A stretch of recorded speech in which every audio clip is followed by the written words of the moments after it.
Now it's my great pleasure to introduce someone who really needs no introduction, the former head of the Census of Canada, our chief demographer at Environics Analytics since 2006, and my good friend and associate for decades, Dr. Doug Norris. Thank you for that kind introduction, Jan, and good day, everyone. Welcome to what I know will be an awesome set of presentations during the day. To get us started this morning, I would like to give you a brief overview of where we are as we come out of the pandemic. I'll look at a number of social, economic, demographic indicators, see what had happened during the pandemic, the early days of the pandemic, and where things stand today. I'll mostly be talking at a fairly high level, the national level, because of time, but I think what's important to keep in mind is that there's a lot of variation across neighborhoods in the country, across demographic segments, and what's important for you is to understand where you are, where things are in your trade area and in your client base. So to start off, let's have a look at population growth. Canada is a growing country, has been actually leading the G7 in terms of growth for many years now. For many years, the trend in growth was in and around fairly stable at about 1%. But about 4 or 5 years ago, the growth rate shot up, increased to a level of about 1.4% for a couple of years. The reason for that was immigration. And in fact, immigration is the main story when we talk about population growth. Pre-pandemic, about 80% of total growth is accounted for by immigration. And in that 3 or 4 years before the pandemic, not only permanent resident immigration, which is generally what we focus on, but also temporary residents coming to Canada, particularly foreign students, increased fairly dramatically. I think Canada is now becoming a bit of a magnet for foreign students who come here to study. For example, we had about 350,000 foreign students in 2015, and we've increased to about 650,000 just before the pandemic. Certainly some returned home and fewer came during the pandemic, but I think we'll see a return to those kinds of numbers over the next year or so. What lies ahead? Well, the government has set very ambitious targets for permanent resident immigration, levels of 400,000 a year in the next 3 years, actually increasing by about 10,000 a year over the years 2021, 2022, and 2023. And I can remember when the government announced these targets last year, I think there was a lot of skepticism of whether we could ever meet a target of 400,000 in 2021. But it turns out when I look at the data, we have data now for about the first 8 or 9 months, it looks like it's very possible that we're going to reach that level of 400,000 permanent residents. And the reason that we were able to bring in residents at a time when travel is restricted is the government put in place programs to attract temporary residents, mostly temporary foreign workers, who are already in Canada and could transfer from a temporary to a permanent status. And so I do think we're going to come close to that 400,000 number. And with that, we'll see an increase in our growth rate back above, perhaps not quite as high as pre-pandemic, but likely pretty close. Just a couple of comments on immigration, certainly an important factor, as I mentioned, in growth.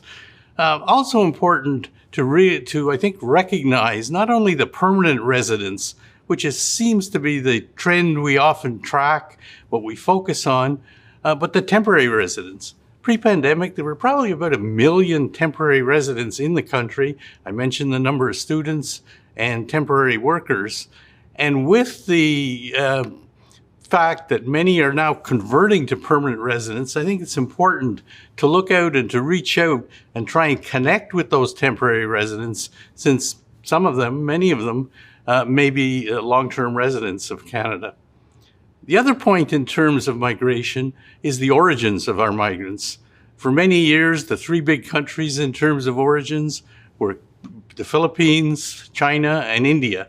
The Philippines was the leading country for many years, But in and around 2015, 2016, the numbers coming from India really skyrocketed from about a level of 30,000 to 2019, just before the pandemic, 80,000. That was 80,000 out of some 350,000 immigrants. So India, clearly a very key country. And I was reading recently that Australia is also experiencing a real growth in immigration from India as well. So our South Asian population will be growing, and this has certain implications for those parts of the country which have high concentrations of the South Asian population. The other thing I think that's important to note is that although overall growth in Canada has been moving along at a pretty good rate, there's a lot of variation within the country. In fact, parts of our country, rural, small town Canada, are actually in a population decline. They're not attracting immigrants, and basically today, if you don't attract immigrants, you're not going to grow. The long-term picture of growth has been an east-west story. Generally, growth has been higher in the west, often for many years led by Alberta, BC. More recently, Saskatchewan also has fairly high growth, and very low growth in Atlantic Canada. But in the few years before the pandemic, when the bottom fell out of the resource industry, we saw a pullback in growth in those resource provinces of Alberta, Saskatchewan, and Newfoundland and Labrador, and an increase in growth in the other provinces. One other factor is that Atlantic Canada, which realizes that they need to attract immigrants in order to stay out of a negative growth scenario, which would be a real challenge from a fiscal point of view, is they are working now to attract immigrants. There are a number of special programs in place, and they are somewhat successful in attracting immigrants, and that's kicking up their growth rate a little bit as well. So that's the story in terms of population growth. The next trend I want to look at is something we've been monitoring for many, many years, and that is aging of our population.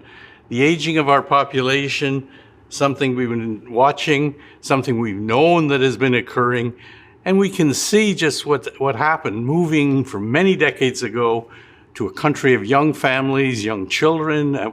For many years, about a third of the country were kids under the age of 15. That came down, fertility rates came down, and at the same time, the proportion of seniors started to increase. And we're now in a situation where we have more seniors than kids in the country. And that gap is only going to widen over the next 2 or 3 decades. If we look at our growth rates in our seniors population, we can see that over the last couple of decades, the seniors population grew by about 80%. In contrast, the population under the age of 65 grew by something like 12 or 13%, a huge difference. Over the next couple of decades, we're going to see a similar pattern. The seniors population will not grow quite as rapidly. It'll likely be in and around 50%, with again a 12, 13% growth in those under 65. And I think this is going to have major implications because one of the other changes that's happening is within the seniors population, the growth is shifting to the older groups, 75 years of age and over. And I think these are the ages when we're going to start to see the implications for the healthcare system, the implications for living arrangements as mortality sets in. Many more seniors will be left on their own, and we may need care of one type or another. And one of the ways of looking at who needs care is to look at one of our products where we have vulnerability. We measure vulnerability along 3 dimensions.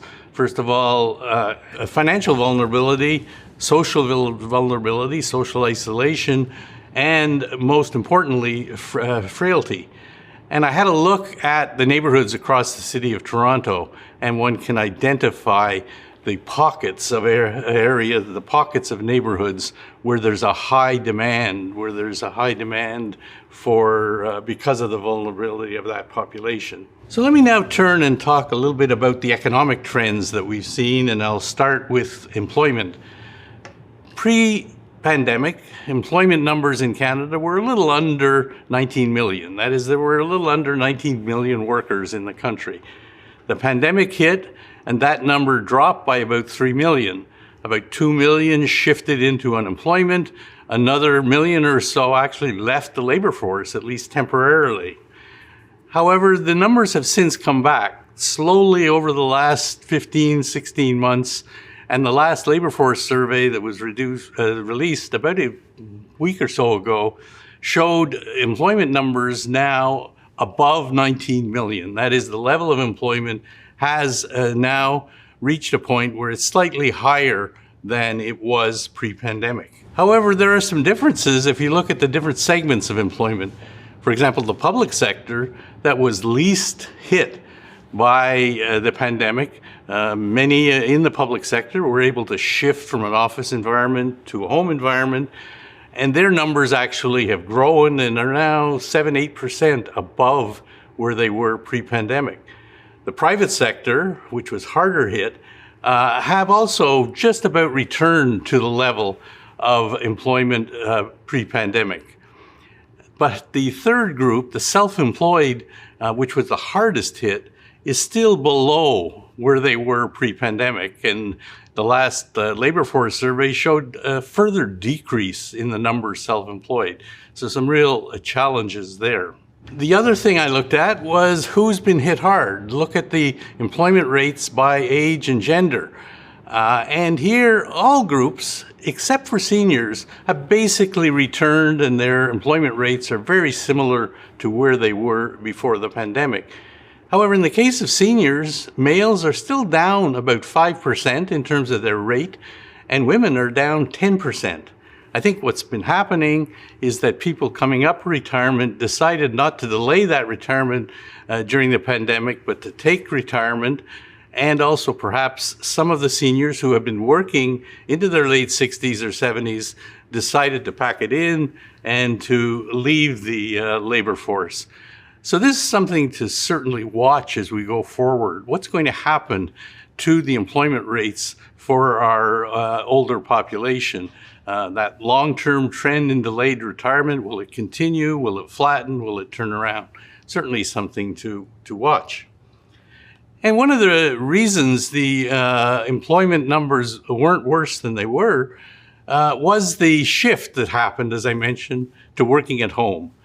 Many, but by no means all, groups were able to shift their work to a home base rather than an office base. And as a result, that maintained employment levels, despite the fact that there was a fairly major drop. StatsCan started measuring the work-at-home phenomena several months after the onset of the pandemic. And in the initial months, some 40% or so of those employed were actually working at home. That number came down over a period of 4 or 5 months and has been in and around 25%, a little bit up and down since then. It's drifted downward over the last 6 or 8 months. And the last labor force survey number I saw had it in and around 23%. I think we're going to see some shifts in this, probably starting early in the new year, when my own view is we're going to move to a flexible system, a hybrid system of working at home, working in the office. And this will be something to watch because there are many implications, certainly for office space, for businesses that operate around offices, and more generally for consumer behavior. As people have more flexibility in when they work and how they work, shopping patterns, when they shop, where they shop, may also change. So certainly something to watch.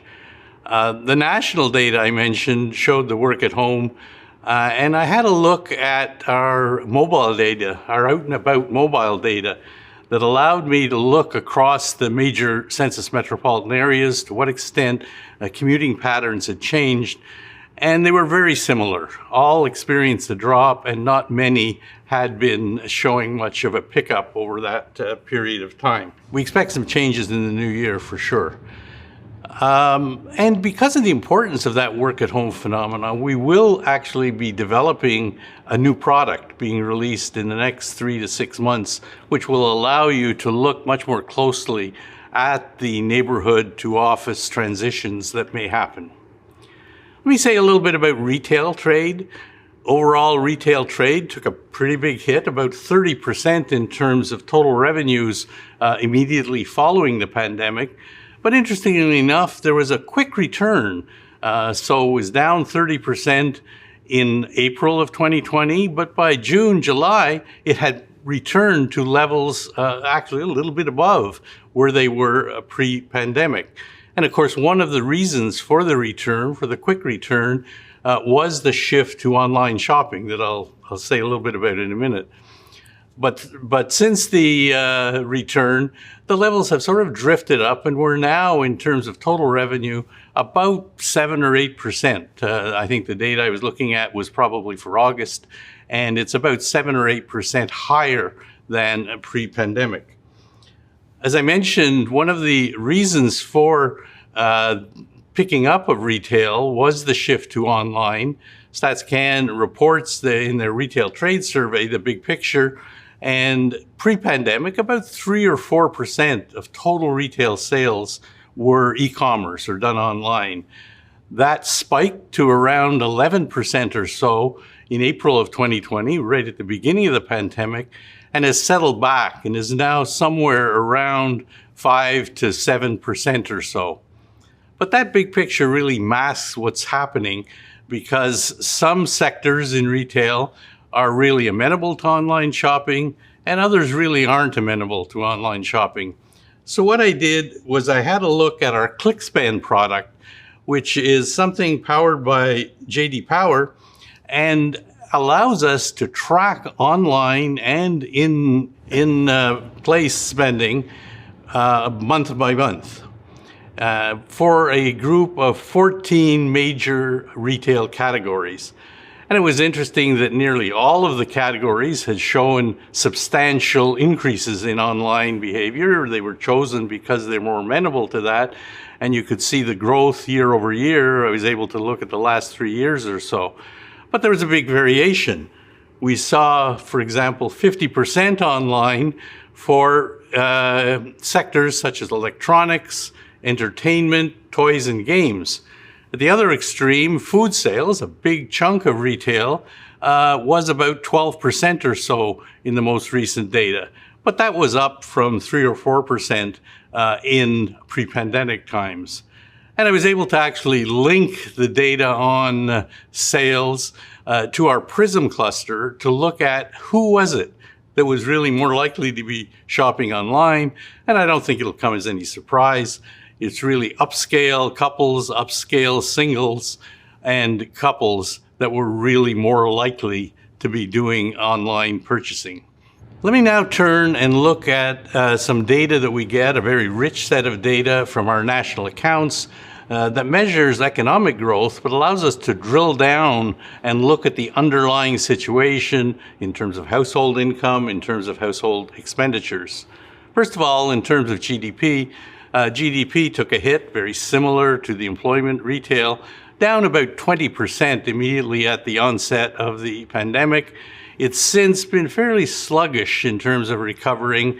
The last reading of GDP, which was a few months ago, showed it to be still a couple of percent below pre-pandemic levels.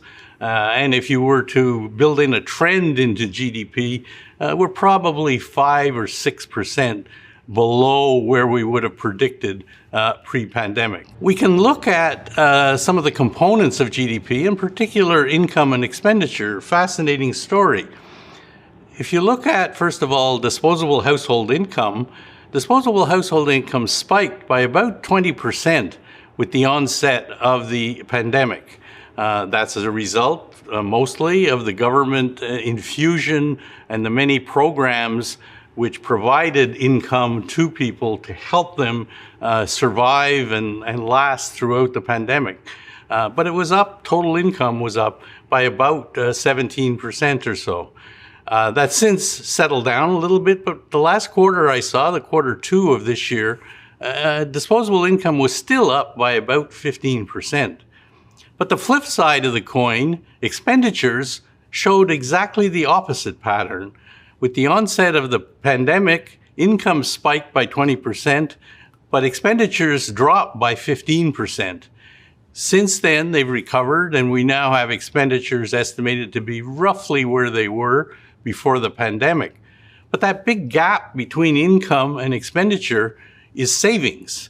And so what this means is that there's a considerable amount of savings which people have pent up, which people have kept and not used for expenditures. And one of the big questions going forward will be to what extent some of that savings gets translated into expenditures of various sorts as people feel more comfortable getting out, more comfortable that the pandemic is winding down or certainly getting a lot better. The other thing in terms of consumer expenditures is if one breaks out the goods side and the service side of expenditure, the goods side, mostly reflected in retail to a large extent, showed basically the pattern that I described with retail sales. It's up 6-7% over pre-pandemic.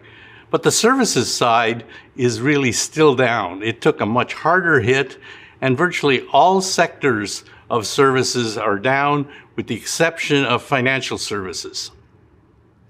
I had a look at a couple of sectors in a little more detail that were hard hit. The food services sector, for example, particularly hard hit.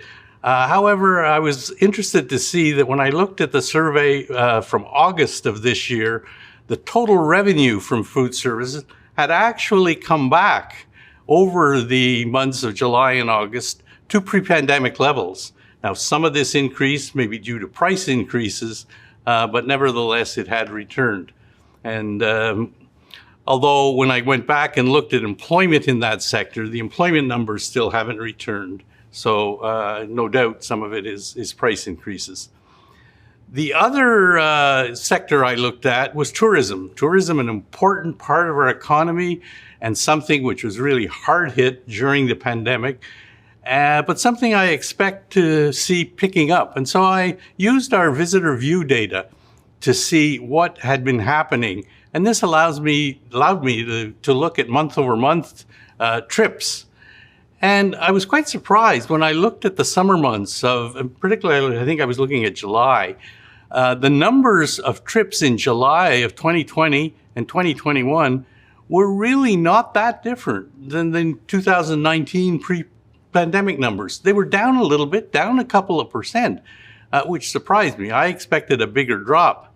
But when I started drilling down underneath the big picture, what had been going on is that the trips within a province had actually increased in many cases, but trips between provinces were down some 25% or so. So people were substituting, still getting out with the kids, but instead of going across the country or perhaps internationally, were going somewhere within the province, often a more rural area, perhaps visiting provincial park, perhaps going camping, etc.